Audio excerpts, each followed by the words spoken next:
The oil tanker, now named Marinara, formerly Bella 1, was seized yesterday in the distant waters of the Greenland-Iceland-UK Gap.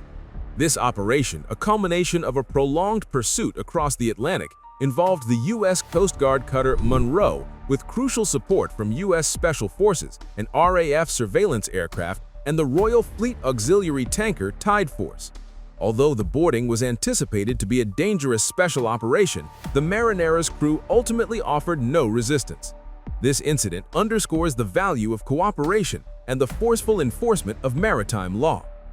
The history of the Marinara, also known as the Bella 1, perfectly illustrates the operations of the Shadow Fleet, a group of vessels used to smuggle sanctioned oil globally. For years, the U.S. had sanctioned the tanker specifically for its involvement in transporting Iranian oil. In late summer of 2025, the vessel began a long voyage from Iran, passing through the Suez Canal and Gibraltar before setting a course across the Atlantic toward Venezuela. In mid-December, following the intensification of U.S. pressure on Venezuelan oil exports, the U.S. Coast Guard tried to board the tanker Bella 1 in the Caribbean, but the attempt failed. Initially, the boarding was anticipated to be compliant, or at most non-compliant, where the crew might obstruct the boarding without further aggression. However, the situation escalated and risked becoming an opposed boarding, meaning the ship's crew posed a potential threat of opening fire on the boarding party.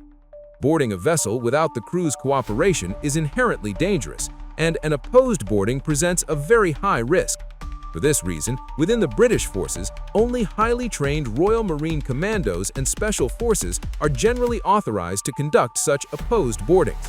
It is conceivable that the U.S. Coast Guard was instructed to avoid this level of risk.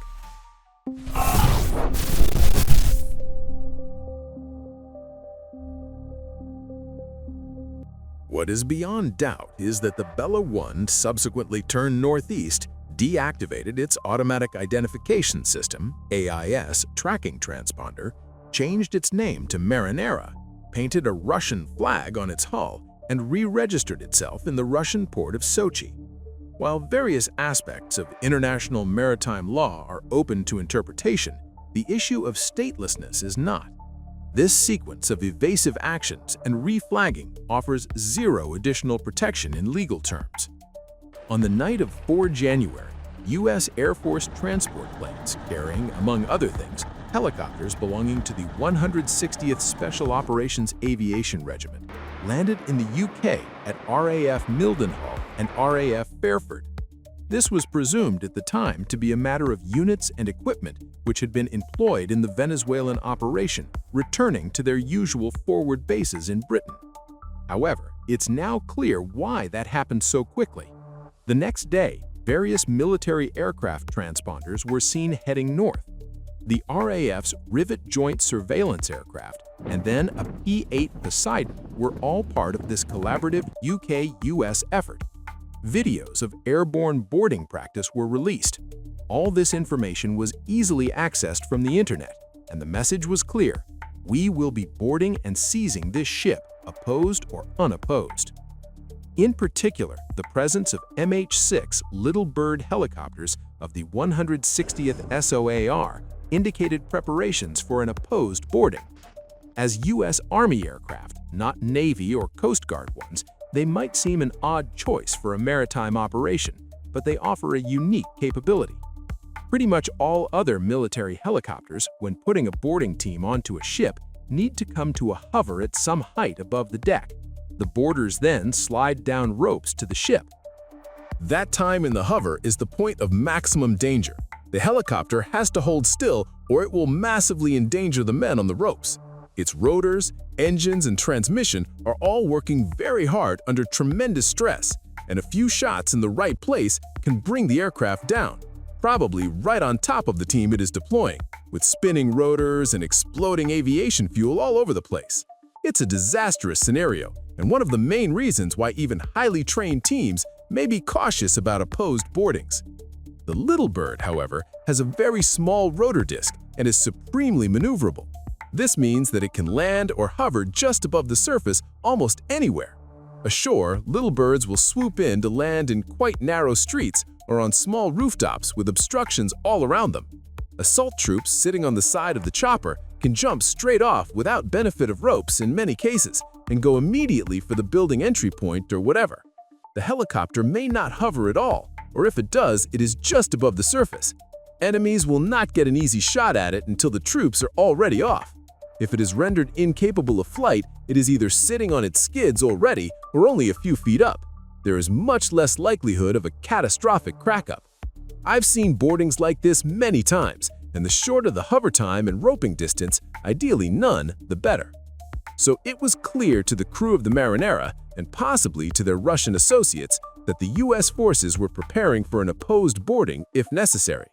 The attacking American sailors, not soldiers, the boarding team in this case was made up of US Navy SEALs, would be taking over the ship one way or another, and once they had been fired on, they would be much less inclined to take prisoners. The first indication we had that the threat had worked was a notable change in course by the Marinara from northeast to southeast. Winds were southwesterly at force 7 to 9, which is quite breezy, so this alteration will make the wind over the deck easier for the approaching helicopter. Deck motion would have been considered too, but is less important for a ship this size. As importantly, the course change meant the ship was now compliant. It seems likely that this message got through to the commanders of the boarding operation, as we have imagery of a little bird making a close flyby past the ship. This is something they would be unlikely to do if they expected to be fired on. In that case, they would come straight in. The deployment of various aircraft southward strongly suggested the imminent seizure of the vessel. The extended wait until the Marinara was nearly past Iceland provided ample time to transport little birds, SEALs, and other U.S. Special Operations Command (SOCOM) assets to the UK. This preparation clearly signaled the operation was more than a routine Coast Guard law enforcement action. Once the Marinara and its accompanying U.S. Coast Guard cutter approached the UK, helicopters could then be flown from shore to Allied ships positioned offshore, ready for the final move onto the tanker. The threat was credible and it worked, changing what was shaping up to be a complex and possibly quite bloody special ops assault supported by a variety of ships and aircraft into a relatively straightforward, unopposed takedown. Exactly what other undisclosed ships may have been involved in the operation, refueling the helicopters and/or hosting them aboard, is a matter of some intrigue. Options for this include the USS Lewis B. Puller, a Special Forces sea-based vessel whose current location is unknown. There are increasing rumors of an Arleigh Burke-class destroyer out of the U.S. base at Rota in Spain making its way up. We'll need a fuller report to know. The essential support provided by the British, including basing and assistance, proved invaluable to the Allied effort. While the US achieved the final success, the UK was instrumental in the assist. The stark irony of providing this aid to a crucial NATO ally is evident, given that the same nation now appears to be contemplating a military strike against fellow NATO member Denmark regarding Greenland. The dramatic pursuit and major operation to seize the tanker Marinara prompts a key question. Why was this vessel so significant? It wasn't carrying oil, so what made it a target for special treatment? While the seizure clearly aligns with a visible shift in U.S. policy toward interdicting sanctioned trade, and the ship had a documented history of moving Iranian oil for groups like the Houthis and Hezbollah, it was only one of potentially hundreds of similar vessels. Often the simplest answer is the best. The U.S. couldn't board the ship the first time, and so it became a matter of pride, a point to be made. When the U.S. tells you to stand by for boarding, you do it, or else. I impudently called the whole thing a rage chase as it was happening. We will need the outcome of the search to know if I was right. Another aspect of the situation was a Russian attack submarine reportedly racing to intervene, but a submarine is an all-or-nothing weapon. If a Russian boat could get to the scene in time, doubtful, all it could do would be A, sink a US or British ship and start a war, or B, nothing. If Moscow had genuinely wanted to prevent the boarding, a couple of Gorshkov-class frigates on station 100 yards off the tanker would have changed the calculus dramatically, again, if they could get there on time. This was not the move of someone wanting to stop the boarding at all costs. It is more likely the move of someone who didn't have the right assets in the right place. Politically, the operation was not without risk for London, although in my view, we were right to support it. If nothing else, it put the usefulness of NATO allies in a new context in US eyes, perhaps changing views on military action against Greenland, Denmark. Most interesting, perhaps, is Defense Secretary John Healey's line: "The UK will continue to step up our action against shadow fleet activity." What does this mean? Denmark, Estonia, Finland, Sweden, and France have all boarded shadow fleet vessels since 2022. We have not. We politely ask them to provide proof of registration and insurance and let them on their way, almost regardless of what made-up document is submitted.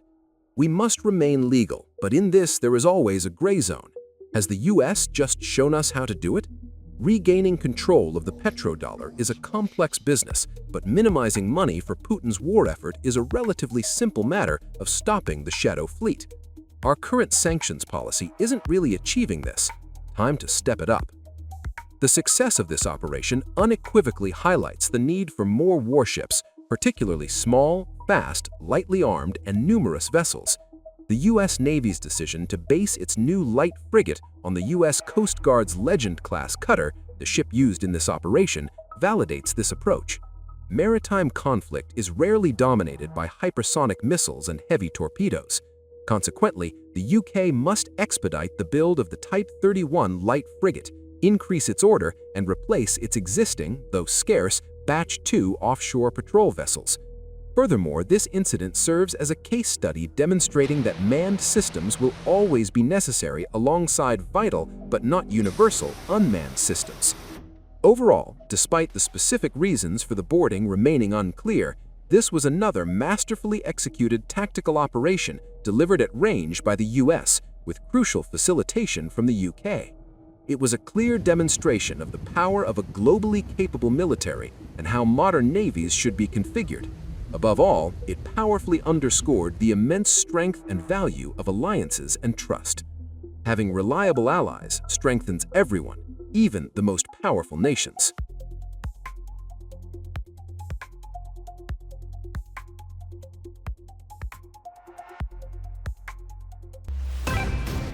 Enjoyed the episode? Like and subscribe to Military Forces. For more in-depth content, your support helps us create more.